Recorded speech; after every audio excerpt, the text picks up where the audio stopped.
Hi everyone, welcome to our adventure.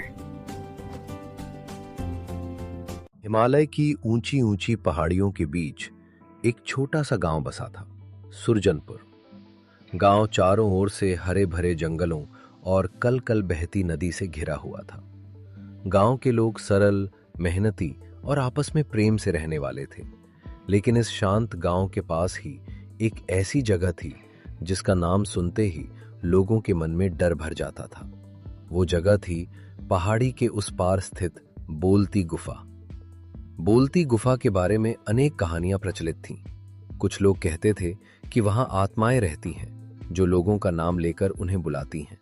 कुछ कहते थे कि गुफा के अंदर से हंसी और रोने की आवाजें आती हैं। कई वर्षों पहले एक चरवाहा अपनी भेड़ों के साथ उस ओर गया था। उसने लौटकर बताया कि गुफा ने उसका नाम पुकारा।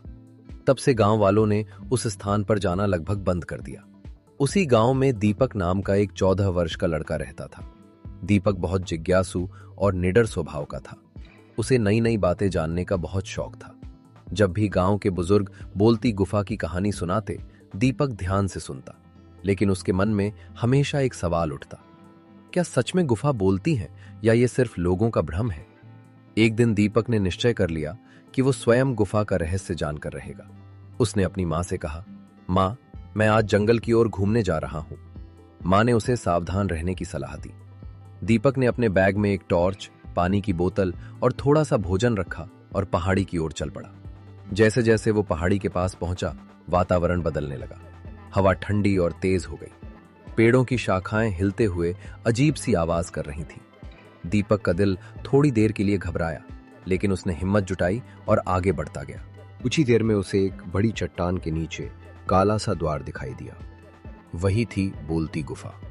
गुफा का मुहाना इतना बड़ा था कि कोई भी आसानी से अंदर जा सकता था, लेकिन अंदर घुप अंधेरा था। दीपक ने गहरी सांस ली और अंदर कदम रखा। उसने टॉर्च जलाई। गुफा की दीवारें ऊंची और नम थीं। जगह जगह टप टप पानी टपक रहा था। अचानक उसे लगा जैसे किसी ने उसका नाम पुकारा, दीपक। वो चौंक गया। उसका हाथ कांपने लगा। उसने ध्यान से सुना, फिर वही आवाज आई, दीपक।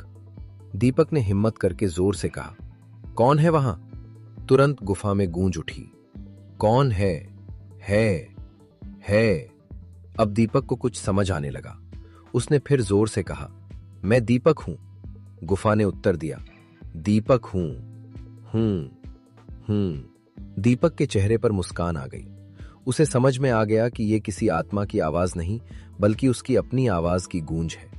गुफा की बनावट ऐसी थी कि आवाज दीवारों से टकराकर बार बार लौटती थी, लेकिन तभी उसे हल्की सी फुसफुसाहट सुनाई दी, डरो मत। ये आवाज गूंज जैसी नहीं थी। दीपक थोड़ा घबरा गया। उसने टॉर्च की रोशनी उस दिशा में घुमाई जहां से आवाज आई थी। वहां एक संकरी सुरंग दिखाई दी। वो सावधानी से उस सुरंग में आगे बढ़ा। सुरंग के अंत में एक छोटा सा कक्ष था। वहां दीवार पर कुछ लिखा हुआ था। दीपक ने पास जाकर पढ़ा, जो डर को हराता है वही सच्चाई को पाता है। दीपक समझ गया कि यह कोई प्राचीन संदेश है। शायद किसी ज्ञानी व्यक्ति ने यह शिक्षा देने के लिए यहां लिखा होगा। उसने ध्यान दिया कि जब हवा उस सुरंग से गुजरती है तो फुसफुसाहट जैसी आवाज उत्पन्न होती है। यही आवाज लोगों को डराती रही होगी। दीपक ने पूरी गुफा को ध्यान से देखा।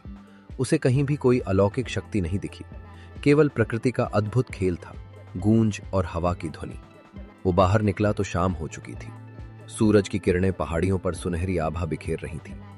दीपक के मन में अब डर की जगह आत्मविश्वास था। गांव लौटकर उसने सबको अपने अनुभव के बारे में बताया। पहले तो लोगों ने उसकी बात पर विश्वास नहीं किया। तब दीपक ने कहा, आप सब मेरे साथ चलिए, मैं आपको सच दिखा। अगले दिन गांव के कुछ लोग उसके साथ गुफा तक गए। दीपक ने जोर से आवाज लगाई और सबने गूंज सुनी। फिर उसने सुरंग दिखाई जहां से हवा फुसफुसाहट पैदा करती थी। अब सबको सच्चाई समझ में आ गई। गांव के मुखिया ने कहा, हमने बिना समझे डर को सच मान लिया था। दीपक ने हमें सिखाया कि हर रहस्य के पीछे कोई ना कोई कारण होता है। उस दिन के बाद बोलती गुफा डर का प्रतीक नहीं रही। स्कूल के बच्चे वहां जाकर ध्वनि की गूंज के बारे में सीखने लगे। गांव के लोग अब उस स्थान को सम्मान और जिज्ञासा की दृष्टि से देखते थे। दीपक को सब साहसी दीपक कहने लगे, लेकिन उसने विनम्रता से कहा, मैंने तो बस सच्चाई जानने की कोशिश की। समय के साथ बोलती गुफा की कहानी बदल गई। पहले ये डर की कहानी थी, अब ये प्रेरणा की कहानी बन गई। और आज भी जब गांव में कोई बच्चा किसी बात से डरता है तो उसे यही समझाया जाता है, डर अज्ञानता से जन्म लेता है, ज्ञान और साहस से हर डर को हराया जा सकता है।